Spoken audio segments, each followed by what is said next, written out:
Celek Nabi Nuh, nak naiklah ke kapal ayah kau. Nak kamari. Jani ku ini orang kapi itu. Naik ke kapal ayah kau. Ndak, ambo kamu manjik ke gunung tua. Mati dalam kekufuran.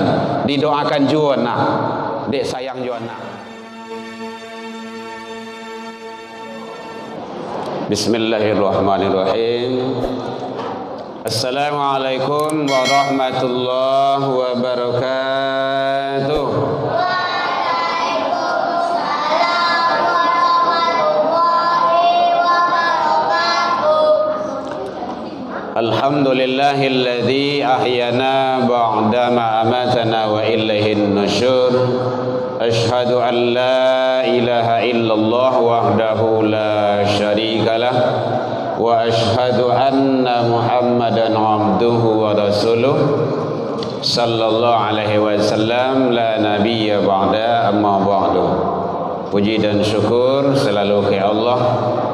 Pagi hari yang cerah berbahagia ini kita masih diberikan kesehatan, umur panjang.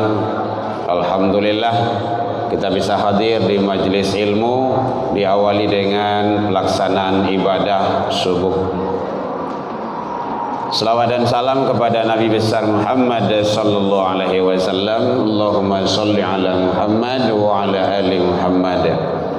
Bapak Ibu pengurus yang sama kita hormati, Bapak Ibu jamaah, tokoh masyarakat, tokoh agama, guru-guru kita, imam-imam kita, al-mukarram, anak-anak kita, santri, pesantren Ramadan tingkat SD, SMP, SMA yang hadir, rahimakumullah.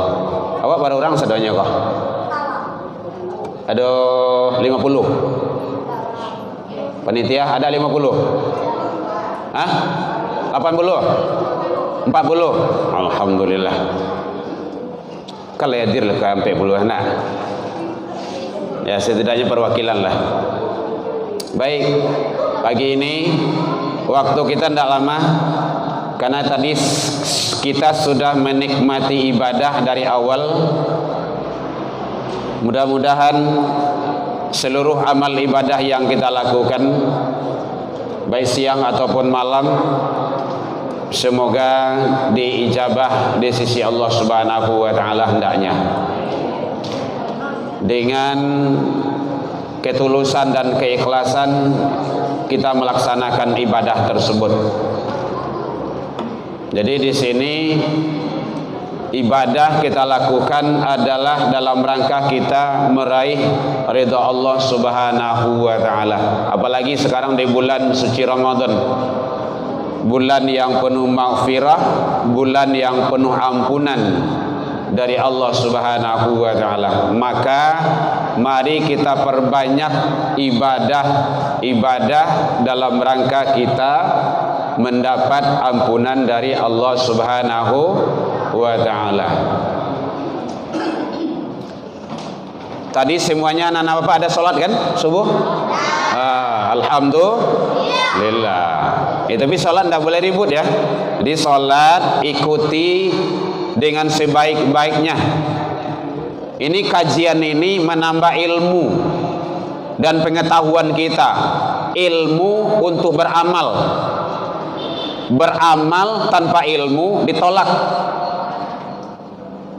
Jadi kalau kita beramal tidak ada ilmu itu ditolak. Ilmu yang tidak diamalkan tidak ada gunanya. Mubazir, iblis kan lebih pandai dari waktu, karena dia sudah duluan dari surga. Nah, makanya ilmu itu untuk diamalkan. Kalau kita sudah tahu, amalkan. Kalau tahu kita baca Al-Quran, amalkan. Bagaimana baca Al-Quran itu sebaik-baiknya. Apalagi bulan Ramadan sekarang, luar biasa. Man qara'a min kitabillah, siapa yang membaca dari kitab Allah, bikulli harfin, dari tiap-tiap huruf. Lai terang Bu? Lai. Bikulli harfin, dari tiap-tiap huruf. hasanah. Jadi tiap-tiap huruf. Jadi satu huruf itu punya nilai. Beda dengan membaca-baca yang lain. Membaca koran, baca majalah, baca buku-buku yang lain. Tapi kalau baca Al-Quran, setiap huruf itu kita diimbali dengan pahala dan kebaikan. Itu hebatnya Al-Quran. Makanya ada sampai dia hafiz Quran, tapi yang hafal, yang hafiz majalah tidak ada. Yang hafal surat kabar tidak ada. Tetapi Al-Quran banyak yang hafizul Quran. Jadi dari tiap huruf yang dibaca itu mendapat pahala. Apalagi sekarang bulan Ramadan. Nah, makanya perbanyak baca Al-Quran. Tiap huruf, bayangkan itu. Tadi sudah berapa huruf yang dibaca oleh imam kita dalam sholat? Kan luar biasa. Tidak bisa kita menghitungnya itu. Samakra, 2 makra, 3 makra, sekian juz. Mungkin ada programan di sini. Nah, kan luar biasa. Apalagi imam kita ganteng pula gitu kan. Lapa bini ya, Bu? Masya Allah. Hati-hati ibu, jangan memakai karabia condong ibu buka. Kena namu ibu ambil kah? Ya. Jangan gengsi, jangan malu. Siapa menantunya? Ya Ustaz, Masya Allah. Nan kamambau menjamin masuk surga. Jangan main-main itu. Guru itu, ustaz itu menyelamatkan kita dunia akhirat. Imam itu pemimpin kita untuk diikuti, dipatuhi. Ruku kata imam kita ruku, ya kan tadi kan? Sujud kata imam kita sujud. Takbir imam kita takbir. Tidak ada yang bangkang sama imam. Imam sujud kita ruku. Ada? Enggak ada. Imam itu untuk diikuti. Apalagi imam yang masalah gini kok, imam yang membawa umat dan jamaahnya kepada yang tidak baik dan tidak benar. Ya. Jadi alhamdulillah imam kita masih single ya. Masya Allah. Siap-siap Ustaz jadi menantu gitu kan. Bapak Ibu hadirin kaum muslimin rahimakumullah. Berapa huruf yang beliau baca dan kita dengarkan. Makanya idza quri'al Qur'an fastami'. Kalau ada orang baca Al-Qur'an dengarkan. Nikmati. Ibadah tuh dinikmati. Tidak es cendol saja yang dinikmati doang. Kok pangsit, es cendol, martabak, onde-onde lancin dinikmati. Ibadah juga dinikmati. Ada kunutnya, ada zikirnya, ada doanya. Masya Allah luar biasa. Lengkap sudah. Maaf ya Ustaz ya, bukan menyanjung antum enggak. Tapi saya melihat gitu kan. Kecuali kalau saya enggak melihat enggak apa-apa. Saya puji-puji iyalah. Tapi kan memang seperti itu kenyataannya. Saya kan tidak kenal dengan beliau, baru sekarang ini kenalnya. Iya benar itu. Beliau tidak ada pesan tadi, Buya tolong puji Abu Qadir. Tidak ada. Ada Ustaz? Enggak. Siapa nama Ustaz? Nama aja belum kenal kok. Ya Bapak Ibu ya, siap-siap. Pasang nomor antrian nanti Ustaz. Siapa calonnya? Lai hafid Quran enggak? Di Al-Hakim kan seperti itu, hafid Quran itu. Nah, pagi besok insya Allah kita di Al-Hakim itu, hafiz 30 juz. Orang Pekanbaru Riau dia. Kecil juga, seumur Ustaz lah. Tapi lebih ini.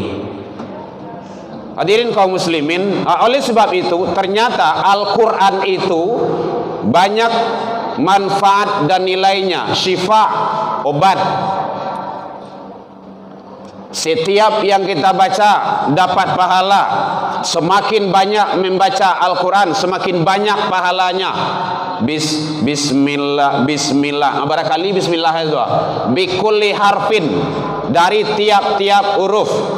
Zalikal barangkali ulangnya za tu. Setiap kali kita baca, maka kita mendapat nilai pahala di sisi Allah.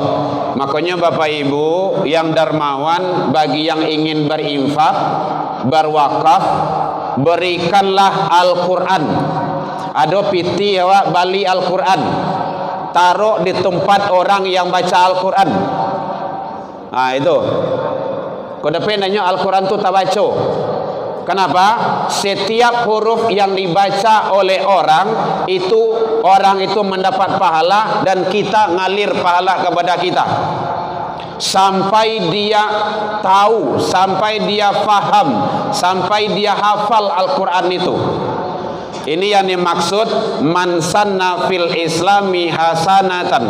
Siapa yang berbuat kebaikan di dalam Islam, kebaikan itu untuk dirinya, dan dia mendapat kebaikan dari orang yang mengikutinya. Akan hebat itu. Jadi kalau ada bapak-bapak, ibu-ibu yang pergi haji dan umroh, beli Al-Quran setidaknya satu. Kalau tidak banyak, satu saja beli Al-Quran, taruh di sana, tinggalkan. Ya Allah, aku tinggalkan ini Al-Quran, mudah-mudahan ini sebagai ladang pahala amal jariah bagi saya. Setiap orang membaca, kita tidak kenal mereka, Yordania, orang Irak, orang Sudan, orang mana yang baca tapi Al-Qurannya yang pakai stempel ya Bu ya, stempel yang legal itu, stempel Arab itu. Kalau tidak nanti sotirnya nanti yang tidak ada stempelnya dibawa keluar, dikasih ke masjid-masjid yang ada di sekitar. Tapi kalau ada stempelnya, insya Allah dia akan tetap di sana itu. Jadi baca dan berikan Al-Quran. Lah meninggal awak biswa, lah terbaring di alam kubur, amal Al-Quran itu tetap ngalir kepada kita. Kan luar biasa itu. Pada segi di sini ada pondok Al-Quran, pondok Tafiz, MDA ya, MDTA. Nah, ini santri-santri MDTA itu. Jadikan anak-anak kita ini hafizul Quran. Ada anak seorang di rumah, jadikan dia penghafal Al-Quran. Kalau tidak ada, mungkin ada dua, setidaknya satu. Kalau ada tiga, setidaknya satu orang. Kalau tidak bisa semuanya. Yang satu orang yang hafiz Quran itu Bapak Ibu, yang akan menyelamatkan kita nanti di akhirat. Dalam riwayat ada 10 turunan, ada sampai menyatakan 50 turunan. Hitung salah itu. Ayahnya dia te ayah ya, kakek dia te kakek, ya terus yang akan mampu menyelamatkan. Kan luar biasa. Harus berencana awak seperti itu. Lado anak ampe di rumah, 5 anak di rumah, tak satu pun yang hafid Quran. Inginnya barah anak kau diagih di Allah baru bisa jadi hafid Quran. Besok tanggung jawab awak di akhirat apa? Tidak ada. Kita mulai dari diri Bapak Ibu. Alhamdulillah anak saya 4. Sekarang anak yang ketiga, dia masuk program hafizul Quran 30 juz, baru kelas 2 tingkat SMP, yang sering saya bawa ke sana itu. Makanya kemarin Ustadz ada nanya, aku tidak bawa anak Ustadz gitu kan. Itu Ustadz yang pakai surban itu nyala masuk ke pondok. Kemarin 2 masuk ke pondok asrama jam 2 kemarin. Dan kita harus bangga nanti para penghafal Al-Quran itu bersama Nabi dan Rasul di akhirat. Dia yang akan memasangkan mahkota kepada orang tuanya. Bu, lihat aja lah Bu. Ndak kangen nih Bu, mama, papa nanti datang anak membawa mahkota, dipasangkan kawak nanti di surganya Allah di akhirat. Ndak senang. Senang, tapi itu harus diusahakan Bapak Ibu. Ndak bisa kalau ndak diusahakan. Bila diusahakan kini. Belum ada kata terlambat. Ini anak-anak kita ini emas semuanya itu. Golden age. Mutiara-mutiara. Apalagi ada imam kita di sini. Kita minta beliau menjadi guru penghafal Al-Quran di sini. Kan luar biasa. Karena kita lihat makhraj dan bacaan beliau tadi, makharijul hurufnya sangat luar biasa. Mohon izin sekali lagi Ustaz, bukan memuji juga itu kan. Jadi manfaatkan beliau, karena beliau banyak ilmu. Ilmu itu mahal Bapak Ibu, tidak ada bandingannya, tidak bisa dibayar dengan apapun. Karena ilmu yang akan menjaga kita. Kalau harta awak akan menjaga. Rumah ke dikunci dulu, Honda ke dikunci, oto ke dimasukan dulu. Awak nan letih harinya. Barang ikon ke dia ben, itu ke dia ben, kon ke dia ben. Kadang jam 1 malam mau ben itu aja baru. Kalau ilmu kita yang diawasinya luar biasa. Jadi syukur alhamdulillah mujahidin. Jadi kalau tidak salah udah sekian tahun saya di sini. Baik dalam pesantren Ramadan dulu, kemudian termasuk wirid remaja, kajian Jumat dulu, khatib Jumat dulu, sekarang Ramadan. Ya yang seperti Ustadz ini baru kali ini yang saya lihat gitu kan. Luar biasa lah gitu. Ambil dari beliau itu. Ambil, walaupun masih bujangan tapi ilmu banyak. Mungkin beliau dari pondok pesantren. Bapak Ibu hadirin kaum muslimin, Al-Quran, Al-Quran segala-galanya. Sangat aneh ada orang Islam tidak bisa baca Al-Quran. Waduh, apa acara duit itu? Ini Al-Quran itu kitab sucinya kecilnya. Dia ngaku juga maimamuka Al-Quran, siai mamawa Al-Quran, tapi awak ndak berpedoman ke Al-Quran, ndak membaca Al-Quran, ndak kenal dengan Al-Quran. Itu kan aneh itu. Orang Islam, orang Yahudi saja banyak yang hafal Quran. Yahudi 30 juz dalam kepalanya. Jadi sekali lagi Bapak Ibu, mari kita sama-sama bagaimana baca Al-Quran. Anak-anak kita jadikan hafidhul Quran, penghafal Al-Quran. Luar biasa, Allah banyak berikan kemudahan. Mohon maaf Bapak Ibu, kita dipanggil ke Masjidil Haram itu gara-gara Al-Quran. Luar biasa, itu kan pengalaman pribadi. Anak kita 3 mendapat beasiswa, tidak mengeluarkan duit untuk sekolah gara-gara Al-Quran. Itu kan berbagi pengalaman. Berbagi pengalaman saja. Bukan memuji diri, tidak. Berbagi pengalaman supaya motivasi. Dapat beasiswa dia 750 dikasih duit setiap bulan, ini sekolah. Dan sekarang cita-citanya ke Al-Azhar. Ya antum harus menempuh itu. Hafiz harus sekian, bahasa Arab kuasai, Inggris kuasai, insyaallah ya. Harus gitu. Motivasi anak tuh. Jangan kayak katia awak si anak tuh. Ndak kadang ndak kecadiaknya tuh. Malahannya cakak jawab tuh. Gara-gara iku gara-gara handphone gua, ribu je orang gaya tuh. Iya ndak? Tuh. Ini sudah menjadi kenyataan. Alhamdulillah, kita 6 di rumah, handphonenya 1. Nggak boleh, bukan nggak mampu membeli kan? Pak, sekarang daring Pak, siap. Nanti saya kirim. Kami hanya ada pesat C. Saya nggak kasih anak saya yang handphone. Maaf ya Pak Ustaz ya. Ya biasa. Harus gitu. Jangan anak lo muatur awak sebagai orang gaye. Anak itu seperintah awak. Jadi penting bagi kita. Malahan ada suatu masjid kita survei, dari 100 anak itu hampir 99 punya handphone sendiri. CD itu, nak CD. Abang galanya tuh. Racun itu Bapak Ibu, racun. Karajo lah mau diikut itu hari itu. Mana apa nama itu? Main FF, apa lagi? ML, apa lagi? JJ, polisi, apa lagi? FIFA, apa lagi? MS, apa lagi? Kalau terang di bu, nah, gue tanya maksudnya itu, hafal dia semuanya. Ya, surah An-Naba berapa surat? Berapa ayat tuh? 40. An-Naba itu surah keberapa?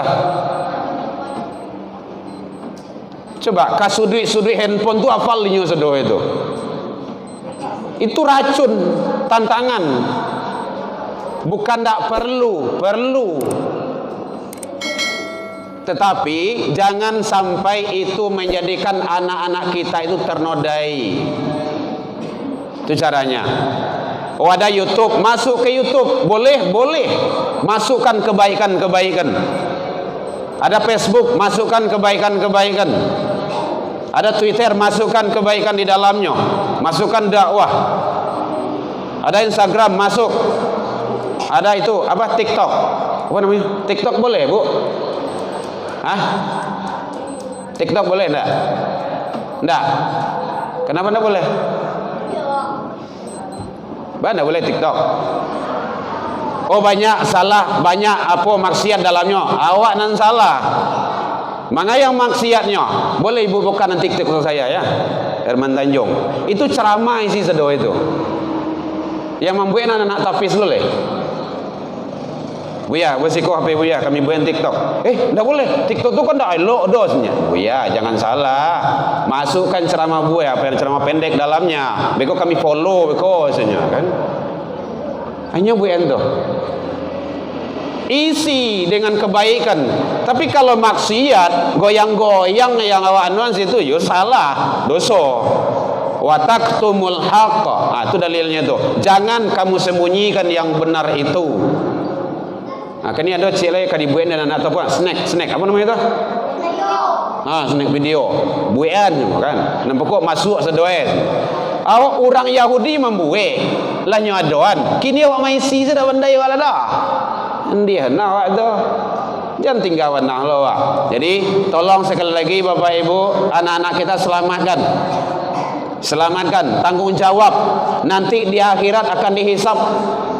Ayah jo mandinya akan dihisap. Ayah mandi solat, anak lalu di rumah. Ingat tu, ayah jo mandi masuk neraka dulu tu. Batu anak ndak masalah mayan. Penting. Ulama itu tugasnya kan menyampaikan. Karena kita diizinkan Allah menjadi orang yang tahu sedikit-sedikit dengan agama, dengan kajian, dengan ini semacam kita sampaikan. Kalau tidak kau salah lah kau. Tugas kita hanya mengajak, menyampaikan. Jadi Nabi, Rasul, para ustaz, para buya tugasnya menyampaikan. Ud'u ila sabil, ajaklah manusia kepada jalan Tuhanmu. Namuh ndak namuh itu ndak urusan awak. Serahkan kepada Allah.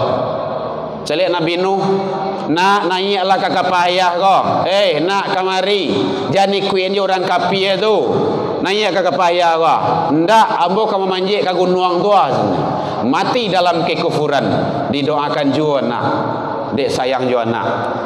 Jadi oleh sebab itu, jangan kita hanya sekedar untuk seremonial saja, tetapi bagaimana kita selamatkan anak-anak kita dengan Al-Quran agar kita bisa selamat dunia dan akhirat. Demikian saja. Allah pemingkum. Ini pertemuan yang terakhir pada tahun ini.